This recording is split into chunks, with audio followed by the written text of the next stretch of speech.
Miss Brill, short story by Katherine Mansfield. Although it was so brilliantly fine, the blue sky powdered with gold and great spots of light like white wine splashed over the Jardins publics, Miss Brill was glad that she had decided on her fur. The air was motionless, but when you open your mouth there was just a faint chill, like a chill from a glass of iced water before you sip, and now and again a leaf came drifting, from nowhere, from the sky. Miss Brill put up her hand and touched her fur. Dear little thing. It was nice to feel it again. She had taken it out of its box that afternoon, shaken out the moth powder, given it a good brush, and rubbed the life back into the dim little eyes. What has been happening to me? Said the sad little eyes.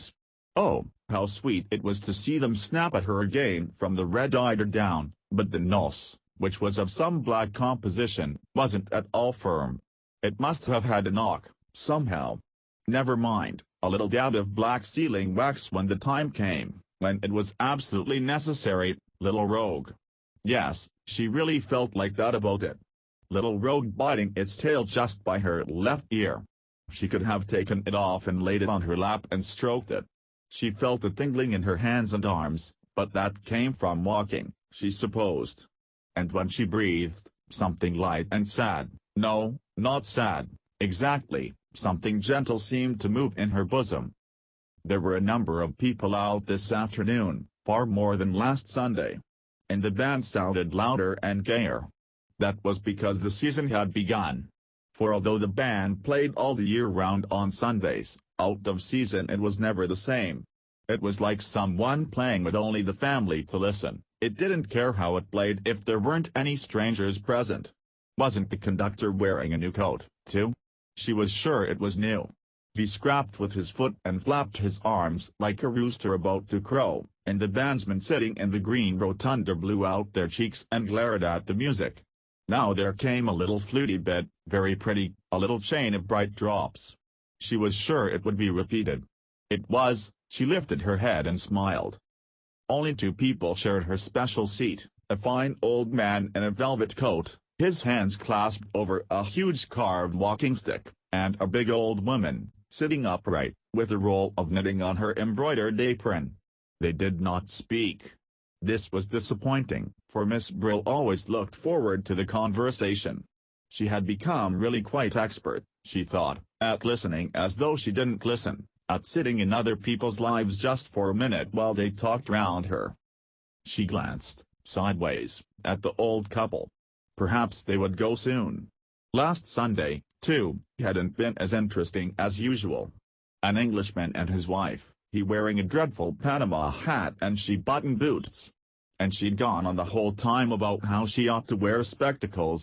She knew she needed them, but that it was no good getting any, they'd be sure to break and they'd never keep on. And he'd been so patient. He'd suggested everything, gold rims, the kind that curved round your ears, little pads inside the bridge.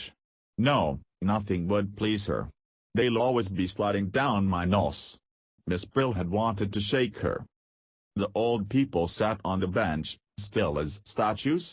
Never mind, there was always the crowd to watch. To and fro, in front of the flower beds and the band rotunda, the couples and groups paraded, stopped to talk, to greet, to buy a handful of flowers from the old beggar who had his tray fixed to the railings. Little children ran among them, swooping and laughing, little boys with big white silk bows under their chins, little girls, little French dolls, dressed up in velvet and lace. And sometimes a tiny staggerer came suddenly rocking into the open from under the trees, stopped, stared, as suddenly sat down flop, until its small high-stepping mother, like a young hen, rushed scolding to its rescue. Other people sat on the benches and green chairs, but they were nearly always the same, Sunday after Sunday, and, Miss Brill had often noticed, there was something funny about nearly all of them. They were odd, silent, nearly all old, and from the way they stared they looked as though they'd just come from dark little rooms or even cupboards. Behind the rotunda the slender trees with yellow leaves down drooping, and through them just a line of sea, and beyond the blue sky with gold-veined clouds. Tum-tum tum-tiddle-um. Tiddle-um. Tum-tiddly-um-tum-ta. Blew the band. 2 young girls in red came by and 2 young soldiers in blue met them, and they laughed and paired and went off arm in arm. 2 peasant women with funny straw hats passed, gravely, leading beautiful smoke-colored donkeys. A cold, pale nun hurried by. A beautiful woman came along and dropped her bunch of violets, and the little boy ran after to hand them to her, and she took them and threw them away as if they'd been poisoned. Dear me! Miss Brill didn't know whether to admire that or not. And now an ermine toque and a gentleman in grey met just in front of her. He was tall, stiff, dignified, and she was wearing the ermine toque she'd bought when her hair was yellow. Now everything, her hair, her face, even her eyes, was the same color as the shabby ermine, and her hand, in its clean glove, lifted to dab her lips, was a tiny yellowish paw. Oh, she was so pleased to see him, delighted. She rather thought they were going to meet that afternoon. She described where she'd been, everywhere, here, there, along by the sea. The day was so charming, didn't he agree? And wouldn't he, perhaps? But he shook his head, lighted a cigarette, slowly breathed a great deep puff into her face, and even while she was still talking and laughing, flicked the match away and walked on. The ermine toque was alone. She smiled more brightly than ever. But even the band seemed to know what she was feeling and played more softly, played tenderly, and the drum beat, the brute, over and over. What would she do? What was going to happen now? But as Miss Brill wondered, the ermine toque turned, raised her hand as though she'd seen someone else, much nicer, just over there, and patted away. And the band changed the game and played more quickly, more gaily than ever, and the old couple on Miss Brill's seat got up and marched away, and such a funny old man with long whiskers hobbled along in time to the music and was nearly knocked over by 4 girls walking abreast. Oh, how fascinating it was! How she enjoyed it! How she loved sitting here, watching it all! It was like a play. It was exactly like a play. Who could believe the sky at the back wasn't painted? But it was until a little brown dog trotted on Solomon and then slowly trotted off, like a little theater dog, a little dog that had been drugged, that Miss Brill discovered what it was that made it so exciting. They were all on the stage. They weren't only the audience, not only looking on, they were acting. Even she had a part and came every Sunday. No doubt somebody would have noticed if she hadn't been there. She was part of the performance after all. How strange she'd never thought of it like that before.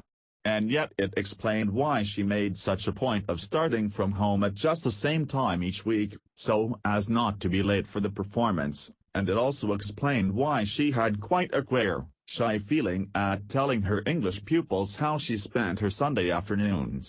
No wonder. Miss Brill nearly laughed out loud. She was on the stage. She thought of the old invalid gentleman to whom she read the newspaper 4 afternoons a week while he slept in the garden.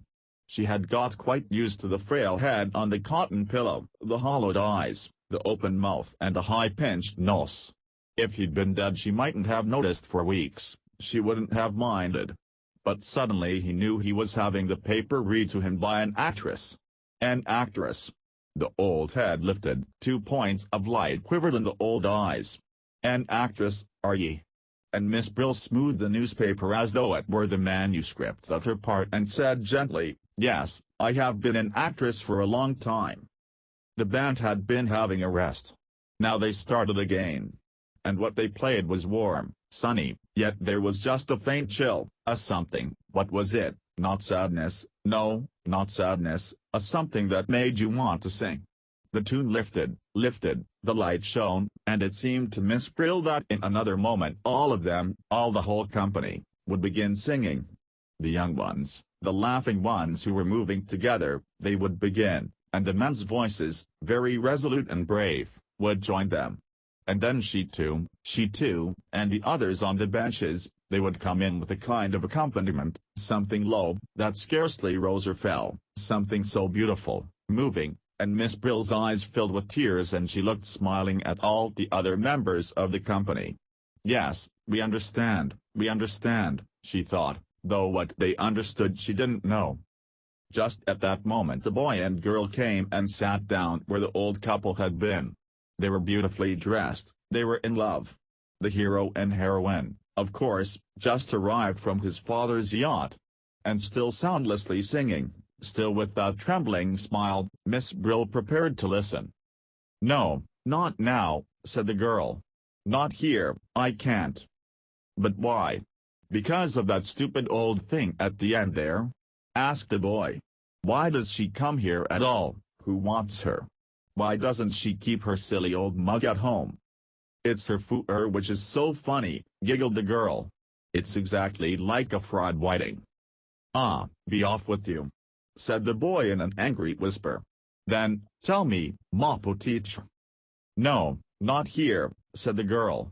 "Not yet." On her way home she usually bought a slice of honey cake at the baker's. It was her Sunday treat. Sometimes there was an almond in her slice, sometimes not. It made a great difference.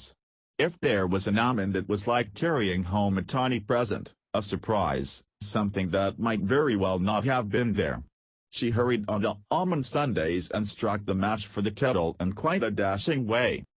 But today she passed the baker's by, climbed the stairs, went into the little dark room, to a room like a cupboard, and sat down on the red eider-down.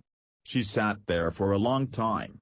The box that the fur came out of was on the bed. She unclasped the necklet quickly, without looking, laid it inside. But when she put the lid on she thought she heard something crying. The end.